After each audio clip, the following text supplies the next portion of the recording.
Hi everyone, how are we doing? Today we're going to be reading Chapter 8 of Abe Lincoln Gets His Chance by Frances Kavanaugh. Abe sat up late holding his book close to the flickering flames in the fireplace. As the rain drummed on the roof, his thoughts were far away. He was with General Washington in the small boat crossing the Delaware River on a cold Christmas night many years before. He was fighting the Battle of Trenton with a handful of brave American soldiers. They must have wanted very much to be free, he decided, to be willing to fight so hard and suffer so much. "Isn't it getting too dark for you to see?" Sarah called sleepily. "Yes, Mama." Carefully, Abe placed the precious little volume between two logs in the wall of the cabin. This was his bookcase. As he climbed into the loft, he wondered if the book told about the time George Washington became president. He would have to wait until morning to find out. He was up early, but his face grew pale when he reached for the book. During the night, the rain had leaked in on it through a crack in the logs. The pages were wet and stuck together. The binding was warped. Sally was starting down the path toward the Crawford cabin when Abe called after her. "Wait, I'm coming with you." He thrust the book inside his buckskin shirt. Sally tried to comfort him, but Abe kept wondering what Mr. Crawford was going to say. He was a little scared of Josiah. Some of the boys called him Old Blue Nose because of the large purple vein on the side of his nose.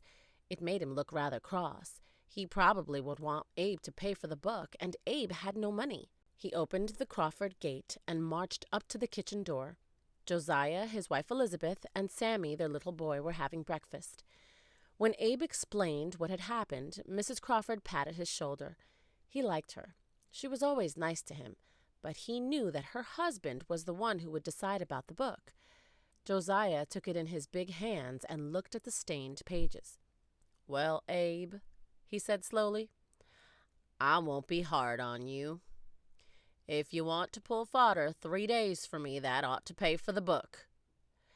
"Starting right now?" "Yep, starting right now." Josiah was actually smiling. "Then you can have the book to keep." Abe caught his breath. What a lucky boy he was. 3 days' work and he could keep the book.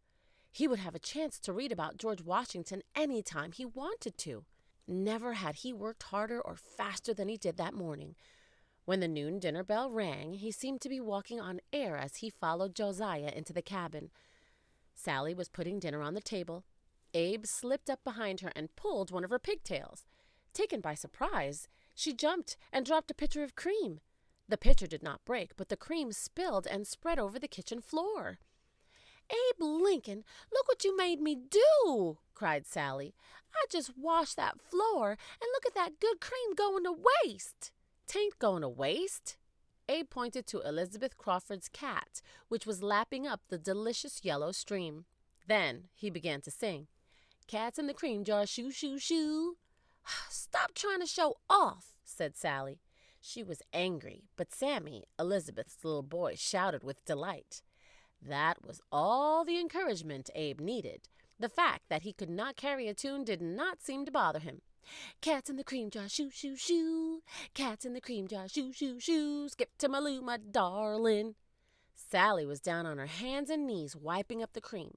"Stop singing that silly song and help me."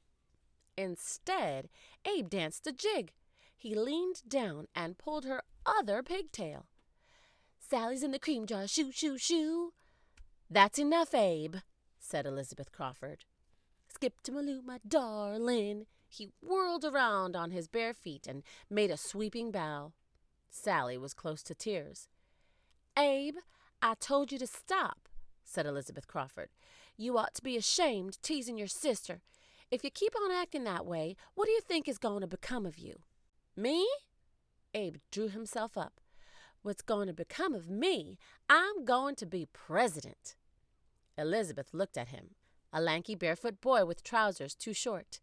His shirt was in rags. His black hair was tousled. She sank into a chair, shaking with laughter. "A pretty president you'd make now, wouldn't you?" She had no sooner spoken than she wanted to take back the words. All of the joy went out of his face. Sally was too angry to notice. "Maybe you're going to be president," she said, "but first you'd better learn to behave." I was just funning, Sally. Something in his voice made Sally look up. She saw the hurt expression in his eyes. I know you were, she said hastily. I'm not mad anymore. Abe ate his dinner in silence. He did not seem to be the same boy who had been cutting up only a few minutes before. Elizabeth kept telling herself that she should not have laughed at him. He did try to show off sometimes, but he was a good boy. When he pushed back his stool, she followed him out into the yard. About your being president, she said. I wasn't aiming to make fun of you.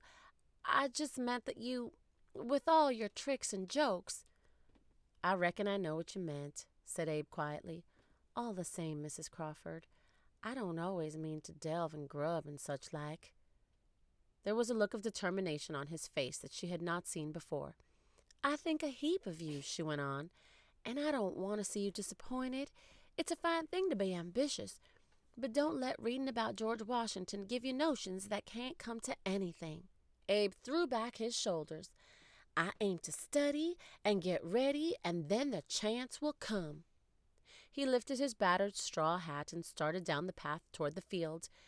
He walked with dignity. Elizabeth had not realized that he was so tall. I declare, she said, he really means it. Sammy had come up and heard her. Means what, Mama? He asked. Elizabeth took his hand. Didn't you know, Sammy? Abe is fixing to be president someday. Well, thanks for joining me. Don't forget to hit that like button and subscribe, and the notification bell for notifications when I post new videos.